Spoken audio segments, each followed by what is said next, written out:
సంపద సృష్టించడం, ఆ సంపదను పేదలకు పంచడం సంక్షేమ పథకాల అమల్లో చంద్రబాబు సర్కార్ నినాదమిదే. అదే విధానంతో బడుగుల అభ్యున్నతికి కట్టుబాటు చాటుతోంది. ప్రభుత్వం తీసుకుంటున్న ప్రతి నిర్ణయము ఆ వర్గాలకు లబ్ది చేకూర్చడమే లక్ష్యంగా ఉంటోంది. ఏం చేసినా ఎలాగైనా బలహీనులకు అండగా ఉండటమే ధ్యేయంగా కదులుతోంది.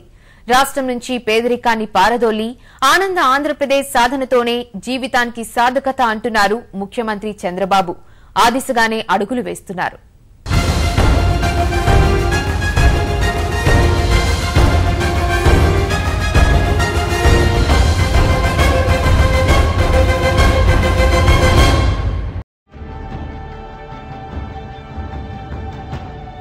ఆవిర్భావం నుంచి తెలుగుదేశం నినాదం, విధానం ఒక్కటే: పేదల సంక్షేమం, బడుగు బలహీన వర్గాల అభ్యున్నతి. నాటి నుంచి నేటి వరకు అదే ఒరవడి కొనసాగుతోంది.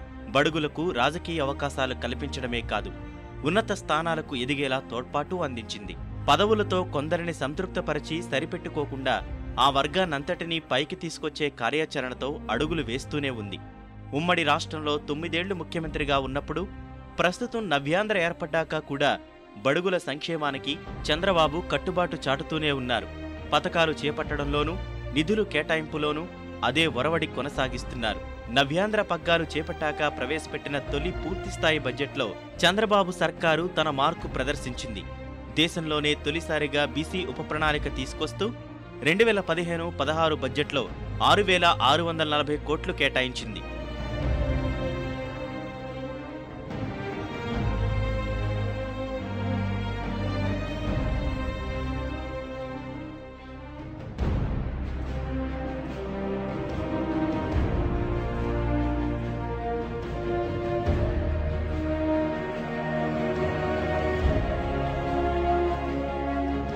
(1987) స్థానిక సంస్థల ఎన్నికల్లో బీసీలకు 20% రిజర్వేషన్లు కల్పించిన తెలుగుదేశం ఆ తర్వాత 1995లో 33%కి పెంచింది.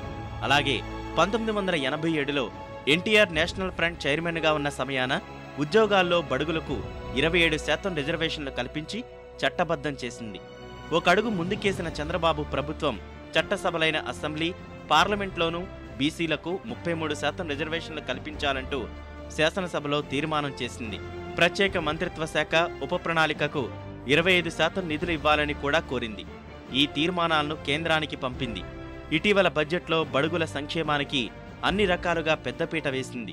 బలహీన వర్గాల దేవుడు పూలే విగ్రహ ప్రతిష్టాపనకు, బీసీ భవన్ నిర్మాణం కోసం 75 కోట్లు కేటాయించింది. విద్యార్థుల చదువులు, రెసిడెన్షియల్ పాఠశాలలు, కళాశాలలు, ఉపకార వేతనాలకు ఇబ్బందులు లేకుండా తగిన కేటాయింపులు చేసింది. అభ్యుదయ యోజనకు, వెనుకబడిన తరగతుల సహకార ఆర్థిక సంస్థకు ప్రత్యేకంగా నిధులు ఇచ్చింది. బక్కచిక్కిన చేనేత కార్మికులను అందుకునేందుకు కంకణం కట్టుకున్న ప్రభుత్వం ఆప్కో రుణాలు మాఫీ చేసింది. నేతన్నలకు 1,500 రూపాయల పెన్షన్ సదుపాయాన్ని కల్పించింది. అలాగే హ్యాండ్లూమ్, టెక్స్టైల్ రంగానికి 75 కోట్లకు పైగా నిధులిచ్చింది.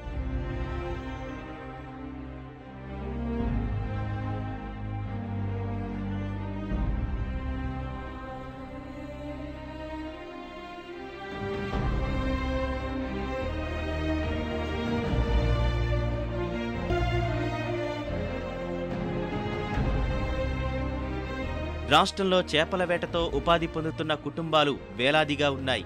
ఆ వర్గాన్ని ఆదుకునేందుకు మునిపెన్నడూ లేని విధంగా మత్స్యశాఖకు 187 కోట్లు కేటాయించింది. హుదూద్ తుపాను ధాటికి దెబ్బతిన్న మత్స్యకారులకు అన్ని విధాలుగా అండదండలు అందించింది. చేపల వేట నిషేధిత సమయంలో ప్రతి కుటుంబానికి 4,000 ఇస్తూ కడుపు నింపుతోంది.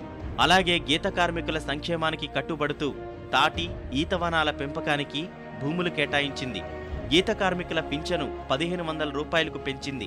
అదేవిధంగా నాయీ బ్రాహ్మణ సహకార సమాఖ్యకు, అభ్యుదయ యోజన పథకం కింద రజక సొసైటీకి, వాల్మీకి, విశ్వబ్రాహ్మణ చేతి పని వారికి, వడ్డెరలకు తగిన కేటాయింపులు చేసింది.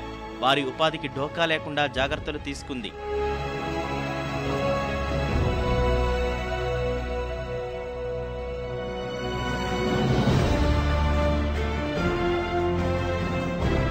రెండు 2014-15లో దళిత, గిరిజన ఉప ప్రణాళిక నిధులు 100% ఖర్చు చేసి చిత్తశుద్ధి చాటుకున్న ప్రభుత్వం 2015-16 ఆర్థిక సంవత్సరంలో కేటాయింపులు భారీగా పెంచింది.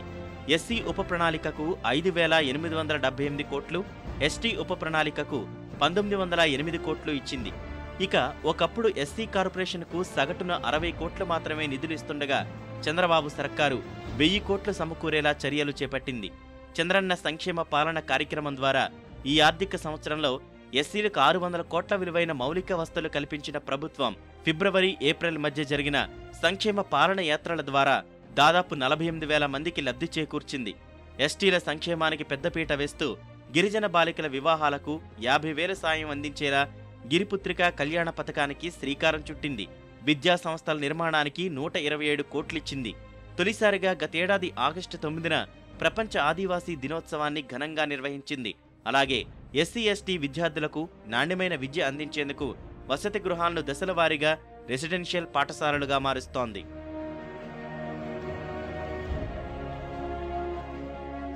రాష్ట్రంలో ఆర్థికంగా వెనుకబడిన మరో వర్గం మైనార్టీలు. ఆ వర్గం సంక్షేమానికి ప్రాధాన్యతనిస్తూ 2015-16 బడ్జెట్లో 379 కోట్లు కేటాయించింది.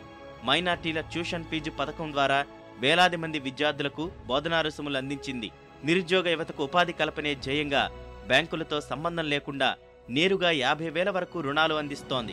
ఇక క్రిస్టియన్ మైనార్టీ ఫైనాన్స్ కార్పొరేషన్కు 17 కోట్లు కేటాయించిన సర్కారు గుంటూరులో 2 ఎకరాల విస్తీర్ణంలో 10 కోట్లతో క్రైస్తవ భవనం నిర్మాణానికి సిద్ధమైంది. కాపుల సంక్షేమానికి అగ్రపీఠం వేస్తూ 100 కోట్లు ప్రత్యేక కేటాయింపులు చేసింది. వెనుకబడిన కులాల జాబితాలో చేర్చే అంశంపైన కసరత్తు చేస్తోంది. అలాగే అగ్రవర్ణాల జాబితాలో ఉన్న ఆర్థికంగా వెనుకబడిన బ్రాహ్మణుల సంక్షేమానికి బడ్జెట్లో 50 కోట్లు కేటాయించింది.